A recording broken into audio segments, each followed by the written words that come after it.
April 1945, Western Germany. That cold rainwater dripped from shattered rooftops into streets buried beneath broken brick and glass.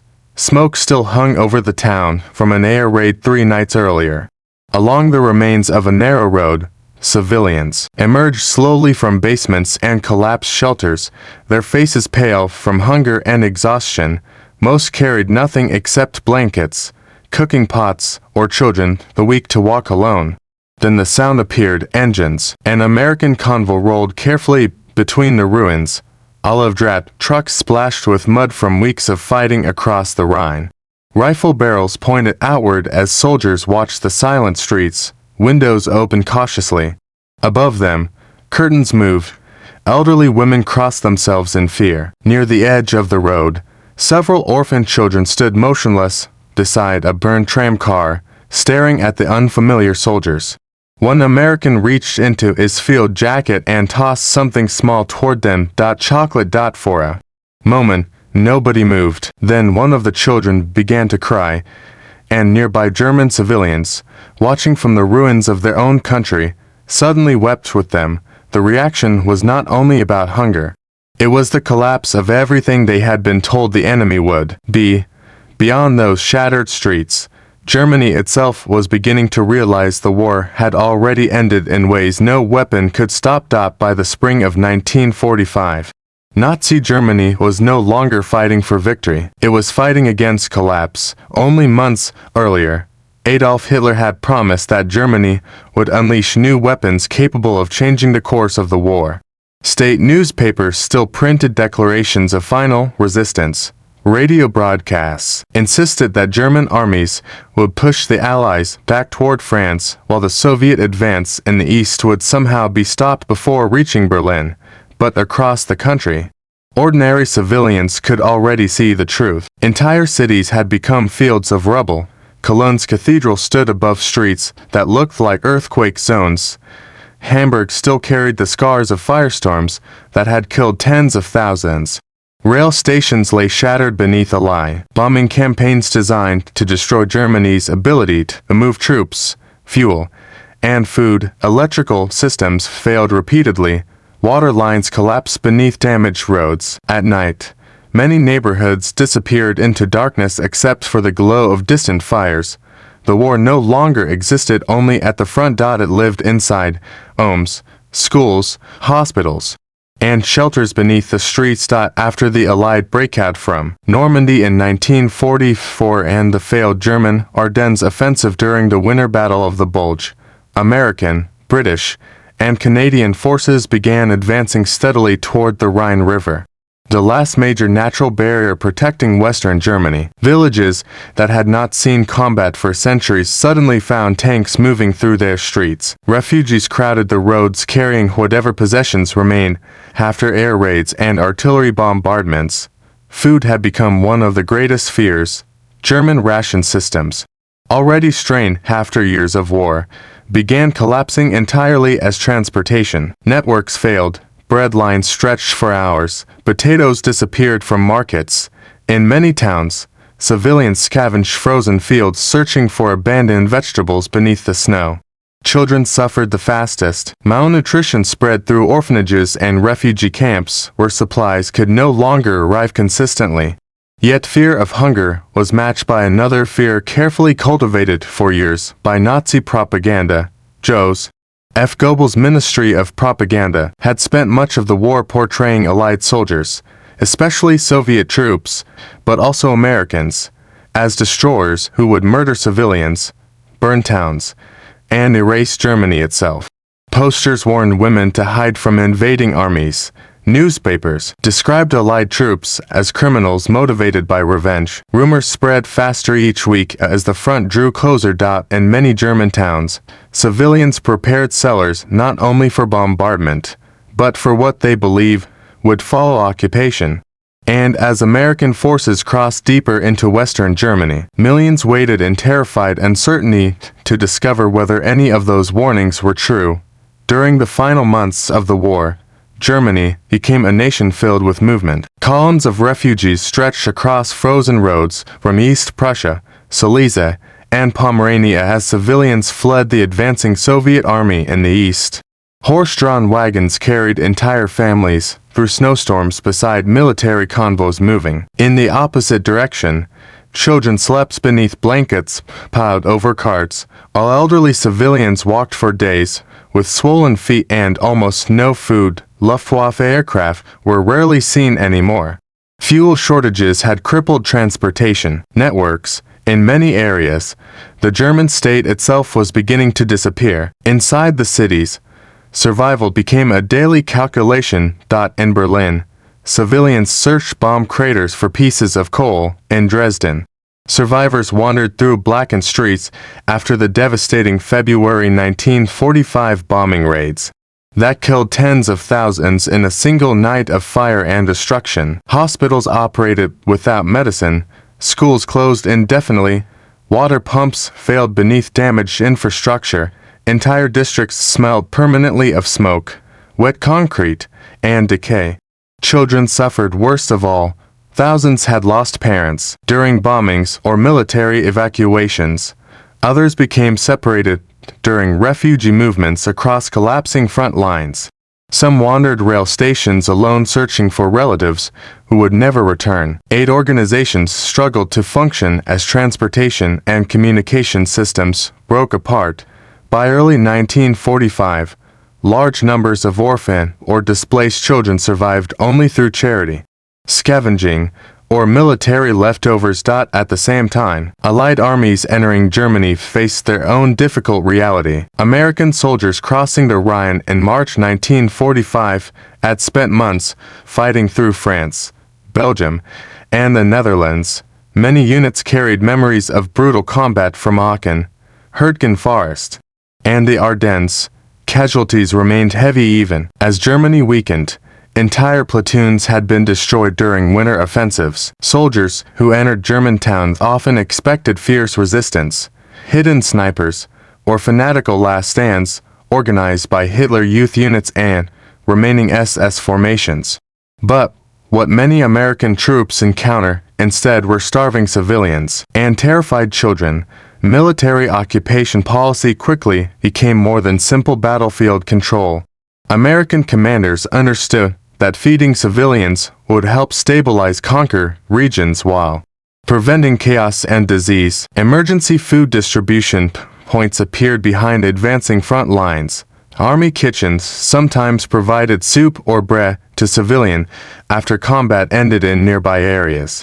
Medical units treated wounded non-combatants alongside liberated prisoners of war and displaced persons. Still, the emotional distance between occupier and occupied remained enormous. Most Germans had spent years hearing that Allied troops would arrive as monsters. Most American soldiers had spent years viewing Germany only through combat reports, concentration camp discoveries, and battlefield deaths. Neither side fully understood what the first peaceful encounters would become. Then, amid the ruins of collapsing cities and silent, frightened crowds, something unexpectedly small began changing the atmosphere. Chocolate, chewing gum, cigarettes, pieces of ordinary American rations handed to hungry children standing beside destroyed streets. And those gestures carried a weight far greater than the soldiers themselves could have imagined. In the final weeks of the war, German children became some of the most visible symbols of national collapse. Photographs taken across Western Germany in 1945 showed boys wearing oversized coats beside shattered buildings, girls carrying buckets through ruins, and groups of orphans sleeping inside rail stations or church basements. Many had not attended school in months. Some had lost fathers on the Eastern Front years earlier and mothers during Allied bombing raids. Others had simply become separated in the chaos of evacuation columns moving across the country. Hunger shaped nearly every part of daily life.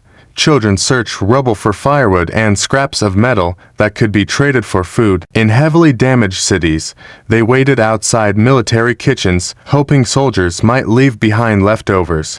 Bread became precious enough that families divided single loaves carefully into portions meant to survive several days. Chocolate, once common before the war, had almost vanished entirely from civilian life.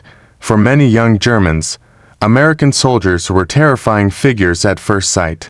Propaganda films had shown them as violent invaders who would destroy families and burn homes. Some children hid when convoys entered towns. Others watched silently from windows or cellar entrances while tanks rolled past.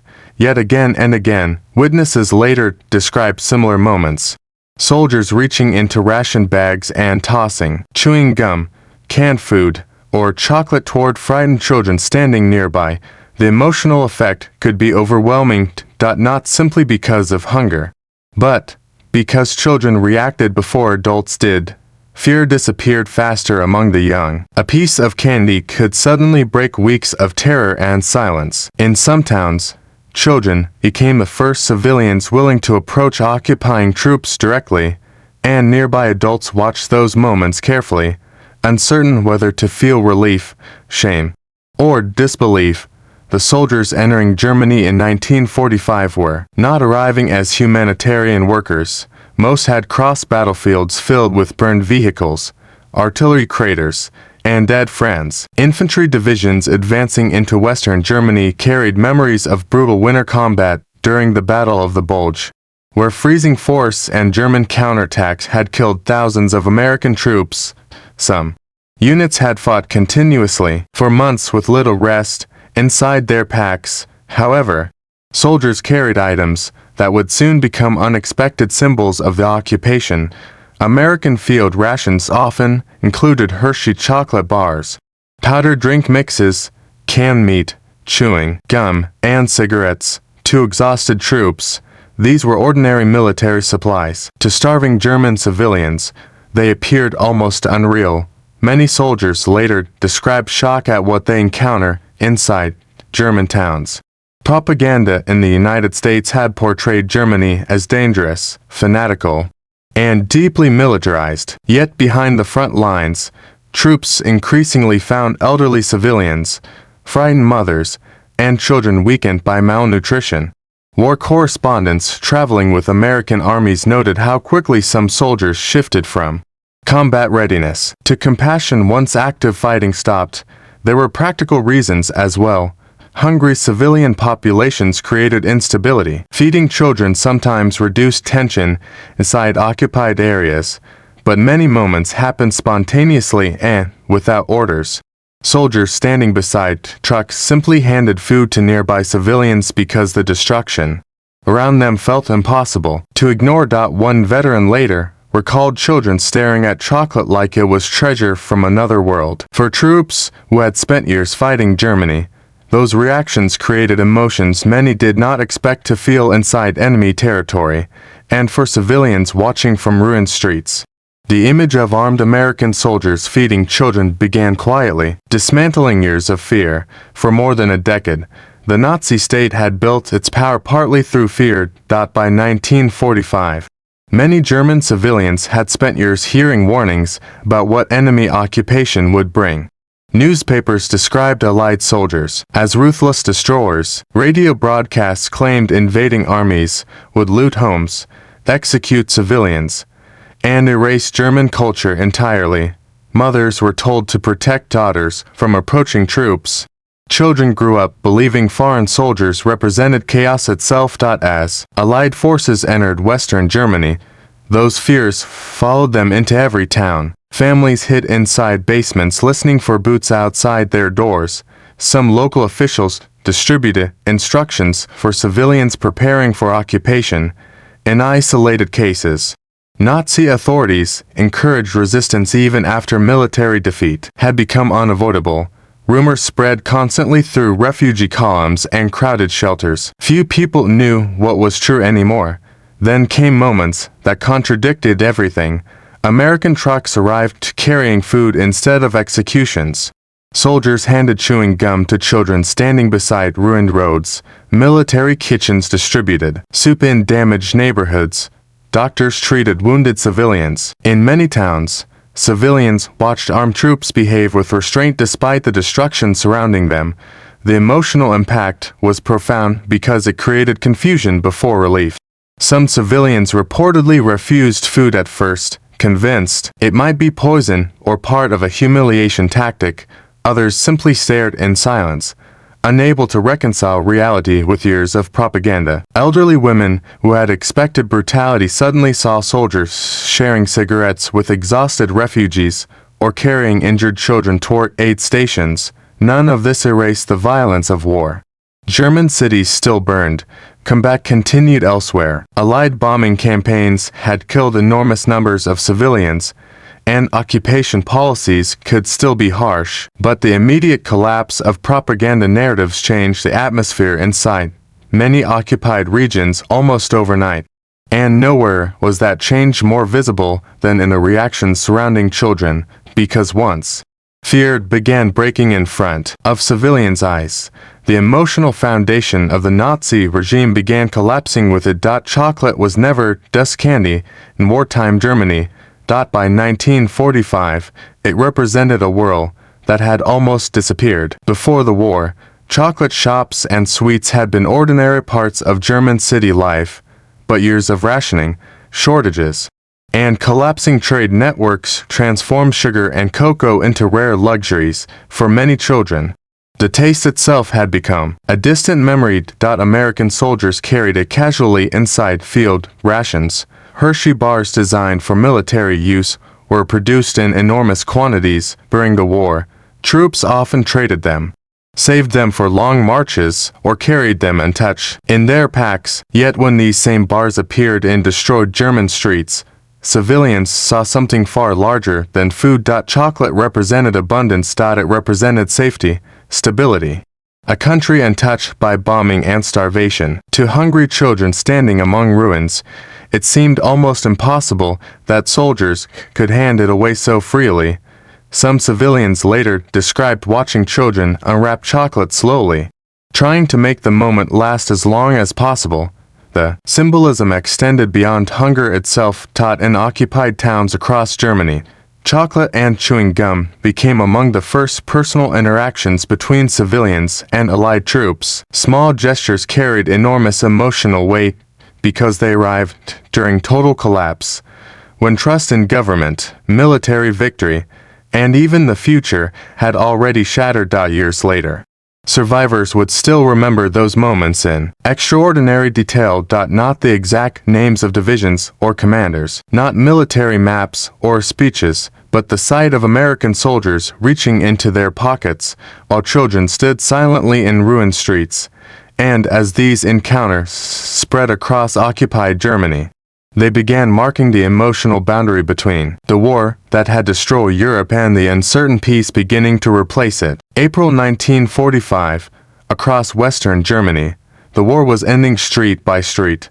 American armored columns moved through towns filled with shattered windows, collapsed churches, and apartment blocks split open by artillery fire.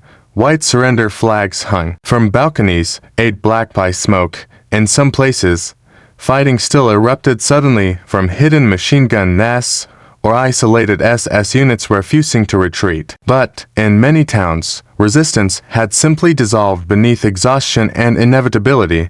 The civilians waited in silence.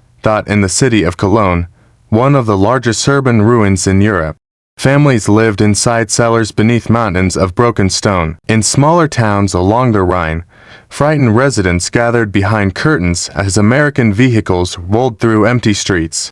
Children watched tanks pass from behind destroyed walls still covered in dust from recent bombardments. Then came the moments witnesses would remember for decades. An American truck stopped near a crowd of civilians beside a damaged railway station. Soldiers climbed down cautiously, rifles still hanging from their shoulders. Nearby children stared at them without speaking. Some looked too weak even to move closer. One soldier reached into his pocket and tossed several wrapped pieces of chocolate toward the group. Nobody reacted immediately. The children looked toward nearby adults first, uncertain whether they were allowed to approach. Then one boy stepped forward carefully and picked a chocolate bar from the mud. Another child followed within seconds.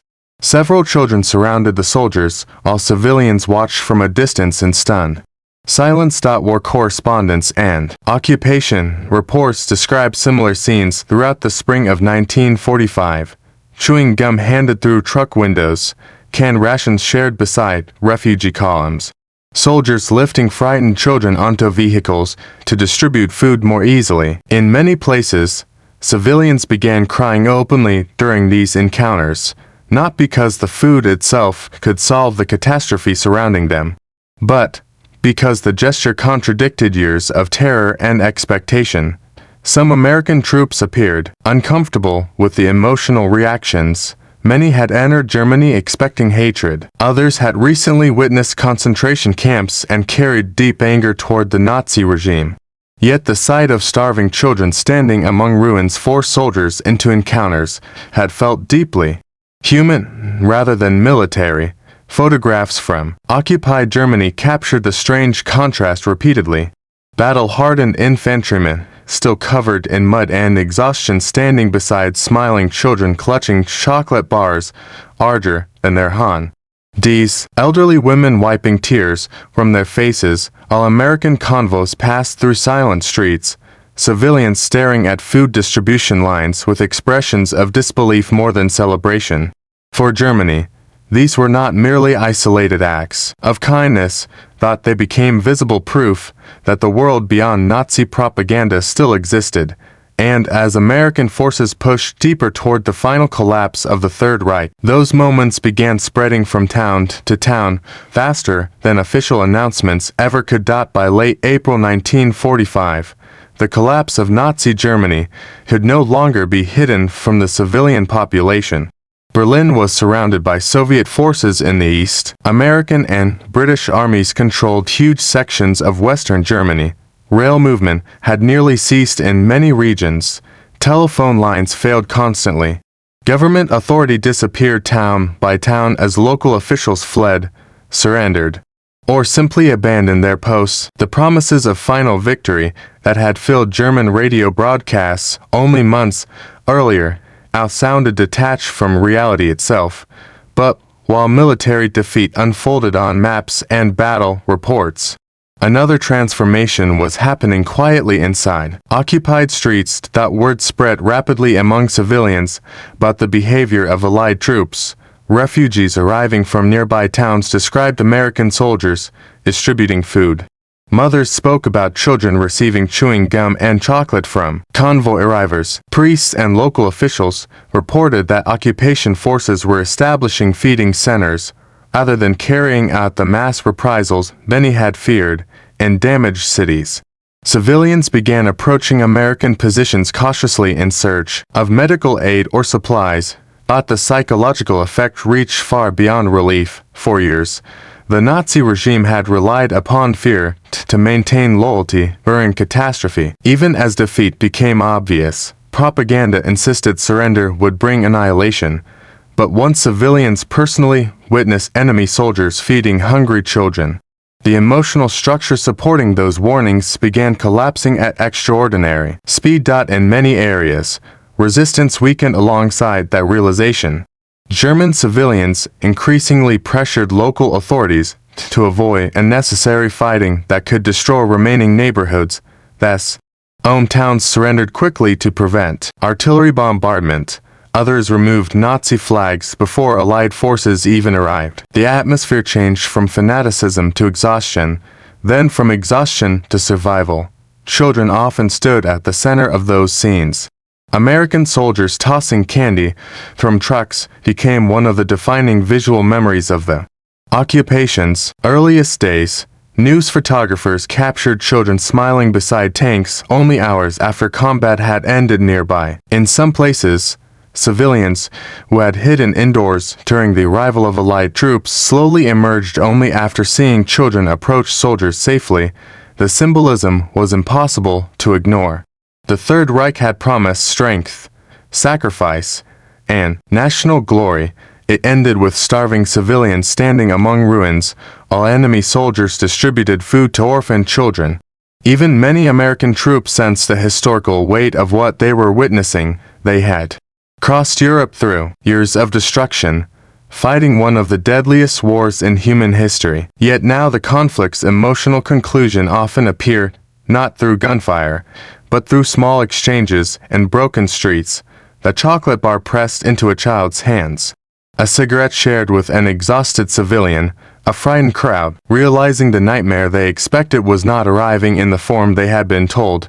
Within days, Adolf Hitler would be dead inside his Berlin bunker. Within weeks, Germany would surrender unconditionally, but for countless civilians, the understanding that their world had already changed came earlier, in quiet moments, beside American trucks, where hunger, fear, and propaganda briefly gave way to something unexpected enough to bring people to tears. When Germany officially surrendered on May 8, 1945, the fighting in Europe ended. The suffering did not. Across the country, millions of civilians remained trapped inside a humanitarian disaster unlike anything Germany had experienced in modern history. Entire transportation systems had collapsed. Bridges lay in rivers. Factories stood burned and silent. Vast sections of major cities no longer function as urban centers at all. In Berlin alone, hundreds of thousands were homeless. Food shortages continued throughout the summer as damaged rail lines and destroyed infrastructure made distribution painfully slow. For Allied occupation authorities, military victory immediately became a logistical crisis. American forces suddenly found themselves responsible for enormous civilian populations spread across devastated territory. Alongside disarming German troops and securing government facilities, occupation units established emergency feeding stations, medical centers, and refugee processing areas. Army kitchens distributed soup, bread, powdered milk, and canned rations. Wherever supplies allowed. Children received particular attention. Military doctors reported widespread malnutrition among displaced miners and orphans. In some regions, emergency schools and shelters were organized inside surviving churches or public buildings.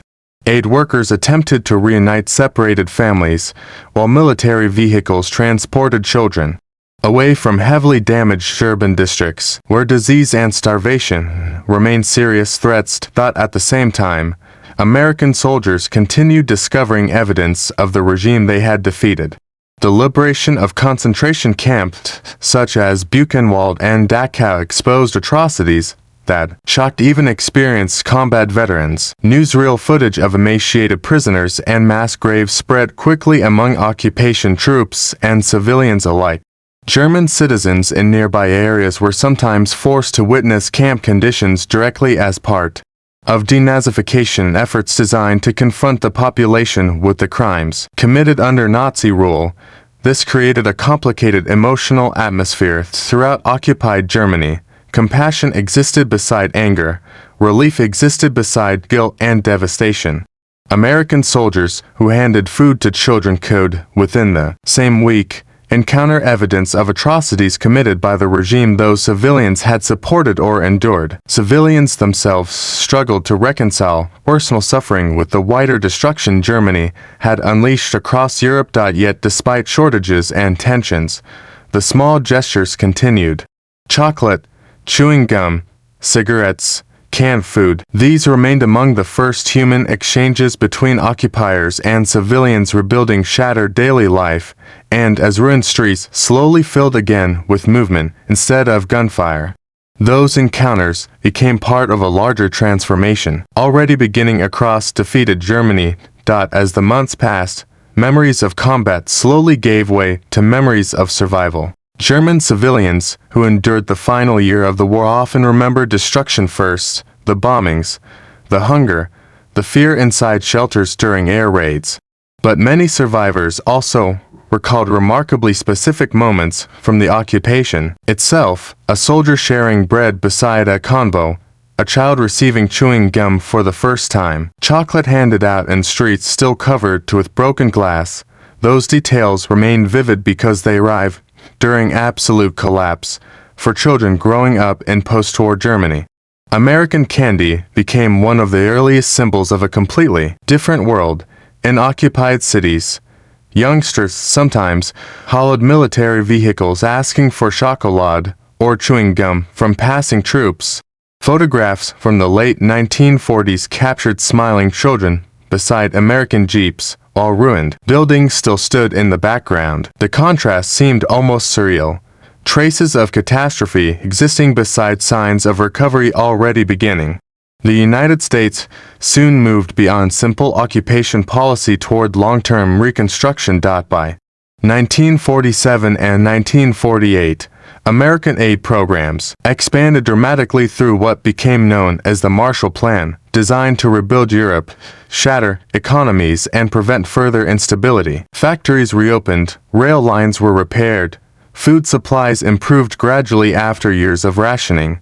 In Western Germany, relationships between civilians and American occupation forces slowly evolved from fear into uneasy cooperation, then, eventually, into alliance. During the emerging Cold War, none of this erased the devastation of the war itself. Millions were dead across Europe. Entire communities had vanished. Germany remained divided, occupied, and morally shattered by the crimes of the Nazi regime. Yet, within that destruction, many civilians continued remembering the small encounters that first signaled the end of fear. Decades later, oral history interviews recorded similar reflections again and again. Former children described American soldiers tossing chocolate from trucks entering ruined towns. Elderly survivors recalled crying unexpectedly after seeing enemy troops treat civilians with restraint. Veterans remembered the shock of witnessing German children so hungry that ordinary ration candy seemed precious beyond imagination. The battlefield victories that ended the war were measured through maps, surrender documents, and military statistics. But for countless ordinary civilians, the emotional meaning of defeat arrived differently. It arrived in quiet streets after the gunfire ended, in the sight of orphaned children clutching chocolate bars beneath the ruins of the Third Reich, and in the realization that history sometimes changes not only through armies and governments, but through moments small enough to fit inside a soldier's pocket. Wars are often remembered through battles, generals, and the movement of armies across maps. But history is also shaped by quieter moments. In the spring of 1945, Germany lay in ruins beneath the weight of a war it had helped unleash upon the world. Cities burned, millions were dead. Families wandered shattered roads searching for food, shelter, or relatives who would never return. The ideology that once promised strength and destiny ended among collapsed buildings and starving children. And yet, inside that destruction, many civilians remembered something unexpectedly simple. An enemy soldier handing chocolate to an orphan. Not because the gesture erased the suffering around them. It did not. The war's horrors remained real and immeasurable. But those small encounters revealed how quickly propaganda can collapse when confronted by human reality. For years, fear had taught millions what to expect from the other side. Then, in ruined streets across Germany, ordinary soldiers carrying rifles and ration packs complicated that image forever. The Second World War ended through surrender documents and military victory. But for countless civilians, the emotional end of the conflict arrived differently. It arrived when hungry children stopped being afraid long enough to reach for chocolate in the middle of a destroyed city. And long after the tanks disappeared and the ruins were rebuilt, that memory survived, quiet, fragile, and deeply human beneath the shadow of one of history's darkest wars.